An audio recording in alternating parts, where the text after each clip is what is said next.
శ్రీమన్నారాయణ. జై జై శ్రీమన్నారాయణ. జై జై శ్రీమన్నారాయణ. జై వాసవి. జై వాసవి. జై జై వాసవి. జై జై వాసవి. ఓం అస్మద్గురుభ్యో నమః. శ్రీమతే రామానుజాయ నమః. నిన్న మనం రామాయణంలో నలుగురికి వివాహాలు జరిగినాయి. దశరథ మహారాజు గారు నలుగురు కోడళ్ళని కొడుకుల్ని తీసుకొని విడిదికి వెళ్ళారు. అంతవరకు వచ్చింది. తర్వాత విశ్వామిత్రుల వారు అక్కడి నుంచి వచ్చారు కదా, హిమాలయాల నుంచి వచ్చారు యజ్ఞం చేయాలని. ఇప్పుడు మరి నేను హిమాలయానికి వెళ్తున్నాను అని చెప్పని అందరి దగ్గర సెలవు తీసుకుని విశ్వామిత్ర వారు వెళ్ళారు. వెళ్ళిన తర్వాత ఈ దశరథ మహారాజు వీళ్ళందరితో కలిపి ఆ రైతులు అక్కడే విశ్రాంతి తీసుకొని తెల్లవారు పొద్దులు లేచి అన్ని కాలకృత్యాలు తీసుకొని ప్రయాణం బయలుదేరారు. వెళ్ళడానికి అయోధ్య నగరానికి వెళ్ళడానికి బయలుదేరారు. బయలుదేరి రాజుగారితో విజయకులతో చెప్పి వెళ్ళొస్తామని చెప్పి అందరితో వెళ్ళేస్తామని సెలవు తీసుకున్నారు. అప్పుడు జనక మహారాజు గారు వాళ్ళ పిల్లలకి బోల్డెని పట్టు వస్త్రాలు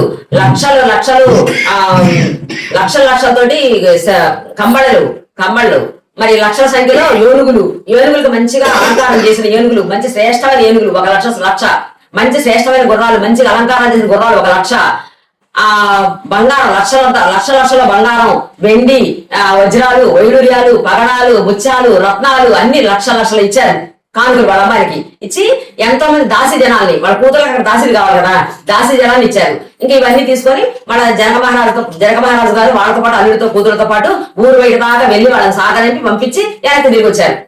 ఇక ఈ వీళ్ళంతా కలిసి వెళ్తా ఉన్నారు. ఎంతమంది వేల సంఖ్యలో ఉన్నారు జనం. అందరూ వచ్చారు కదా పెళ్లికి. అయోధ్య నుంచి వచ్చిన చుట్టాలు, మునులు, మంత్రులు, గురువులు అందరూ వెళ్తా ఉన్నారు. సైన్యం అంతా వెళ్తా ఉన్నారు.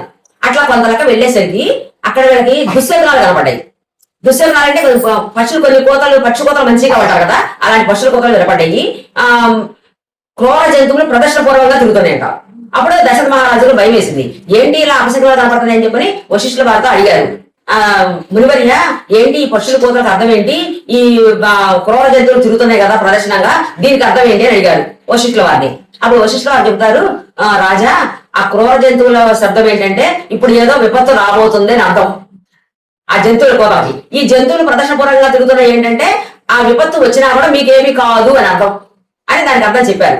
ఇలా అర్థం చెప్పారో లేదో అంతలోకి మట్టి అంతా దుమాలు లేచిపోయి పెద్ద గాలి దుమ్ము వచ్చేసింది. ఆకాశం అంతా మబ్బులు కమ్మి చీకటి కమ్మేసింది. భూమి కంపించింది. భూమి అక్కడ ఉన్న వాళ్ళందరూ రామ లక్ష్మణులు, భరత శత్రుఘ్నులు, వశిష్ఠుడు, జనక మహారాజు తప్ప మిగతా వాళ్ళందరూ మూర్చిపోయారు. ఆ శబ్దానికి మూర్చిపోయి ఒక 5 నిమిషాలు తేరుకున్నాక చూస్తే అక్కడ గమనించారంటే పరశురాముడు ఎప్పుడు గడ్డలు ఉంటాయి దగ్గర. పరశురాముడికి ఆ గడ్డలు తలతలా మెరిసిపోయే గడ్డలు పట్టుకొని ఇంకొక తలతలా మెరిసిపోయే ధనుర్ బాణం పట్టుకొని ఎట్లా ఉన్నారంటే ఎంత రౌద్రంగా, ఇప్పుడు బాగా కణకణ కాలుతాయి నొప్పులు, ఎంత ఇదిగా ఉంటాయి, బాగా పవడగా సగతోటి అలా ఉన్నారు పరశురాముడు. అలా రౌద్రంగా ఉన్నారు. అప్పుడు ఈ గుండ్రంతా చూసి ఏంటి ఈ పరశురాముడు ఇంత రౌద్రంగా వచ్చాడు ఏంటి? ఇదివరకు ఒకనొకప్పుడు వాళ్ళ తండ్రిని ఒక రాజుగారు చంపాడని చెప్పి క్షత్రియులందరినీ కూడా క్షత్రియుడు రాజు అన్న ప్రతి ఒక్కరిని చంపేశాడు.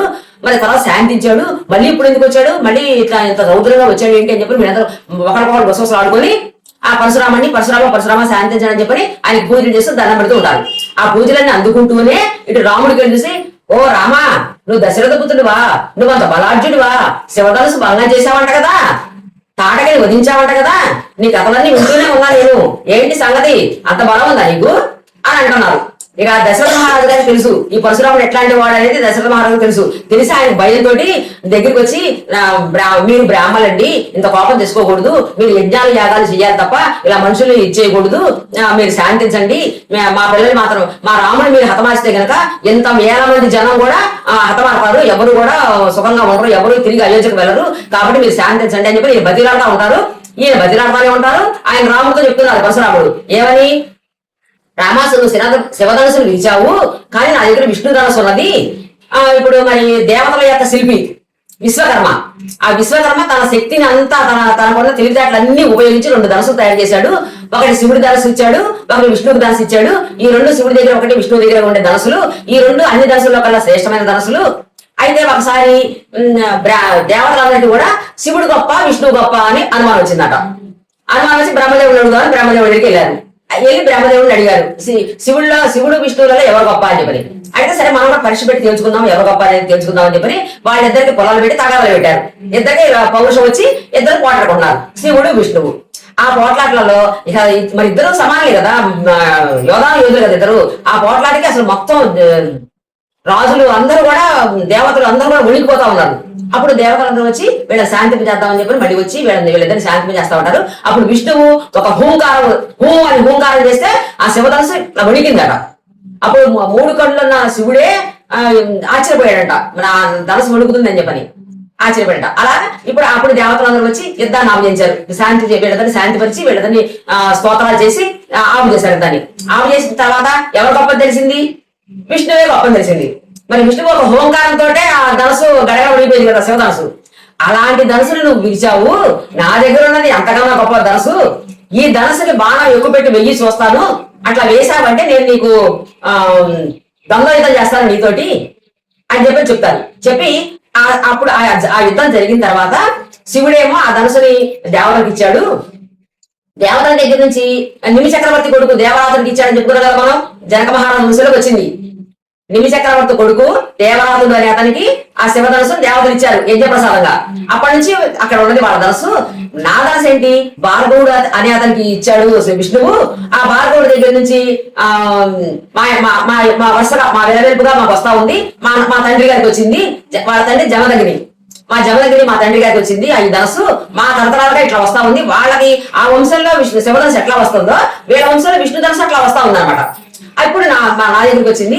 అయితే మా నాన్నగారు ఒకసారి జమదగ్ని, వాళ్ళ నాన్నగారి పేరు పరశురాముడి తండ్రి పేరు జమదగ్ని మహర్షి ఏ ఆయుధాలు లేకుండా ఉన్న సమయంలో ఒక కార్తికేయ అనే చక్రవర్తి వచ్చి చంపేశాడు. అది ఈయన చూశాడు పరశురాముడు. తండ్రి మరణాన్ని కళ్ళారా చూసేసరికి ఆయనకు బాగా కోపం వచ్చేసింది. బాగా కోపం వచ్చేసి ఆ రాజును చంపడమే కాకుండా క్షత్రియుడు అనే వాళ్ళని ప్రతి ఒక్కరిని, రాజు అయిన ప్రతి ఒక్కరి మీదకి ఈ ధనుసు విష్ణు ధనుసు తీసుకొని యుద్ధానికి వెళ్ళాడు. యుద్ధానికి వెళ్తే ఆ రాజులందరూ ఓడిపోయారు. ఎప్పుడైనా సరే రాజులు యుద్ధం చేస్తే అవతల వాళ్ళు ఓడిపోయారు అనుకో, ఆ రాజ్యాన్ని వెనక్కి ఇచ్చేసి వెళ్ళిపోవాలి. అలా ఈ భూమండలం మొత్తాన్ని కూడా గెలుచుకున్నాడు. ఎవరు? పరశురాముడు. అంతా గెలుచుకున్నాడు. గెలుచుకున్న తర్వాత అప్పుడు ఇదంతా మితిమిరిపోతుందని చెప్పని అప్పుడు దేవతల రాజు దేవేంద్రుడు వచ్చి ఈయన శాంతింపజేసి పరశురాముడిని, ఇక చాలు నువ్వు ఇలా చేయొద్దు, ఇలా యుద్ధాలు చేయొద్దు, నువ్వు ప్రశాంతంగా తపస్సు చేసుకొని నువ్వు ప్రశాంతంగా ఉండని చెప్పని ఆయనతో ప్రమాణం చేయించుకుంటారు. ఇక నేను ఎవరి మీదకి యుద్ధానికి వెళ్ళను, ఎవరిని కూడా హతమార్చను అని చెప్పి ప్రమాణం చేయించుకుంటారు. ఎవరు? దేవేంద్రుడు. చేర్చుకున్న తర్వాత ఈ విశ్వామిత్రుడు మన పరశురాముడు ఇంకా అప్పటి నుంచి ఒక యజ్ఞం చేస్తాడు, పెద్ద యజ్ఞం చేస్తాడు. పెద్ద యజ్ఞం చేస్తే ఆ యజ్ఞానికి కాశ్యపుడిని పురోహితంగా ఉంచుతాడు. పురోహితం చేసిన ఇవ్వాలి కదా, ఈయన గెలుచుకున్న భూమి మొత్తం ఆయనకి ఇచ్చాడు. కాశ్యపుడికి ఇచ్చేసి మహేంద్రగిరి పర్వతం మీదకి వెళ్ళి తపస్సు చేసుకుంటూ ఉన్నా నేను. ఆ తపస్సు చేసుకుంటూ ఉన్నప్పుడు నువ్వు తాడికని చంపావని, శివుని పిలిచావని నీ కథలన్నీ నాకు తెలిసాయి. అందుకని ఇప్పుడు నేను దగ్గరికి వచ్చాను. ఇప్పుడు ఈ ధనుసు తీసుకొని ఈ ధనుసును ఎక్కుపెట్టు, ఈ ధనుసు నువ్వు ఎక్కువ పెట్టగలిగితే అప్పుడు నేను నీతో దొంగ యుద్ధం చేస్తాను అని చెప్పారు. ఈ రోజు ఎంతవరకు మీరు 5 తర్వాత. జై శ్రీమన్నారాయణ.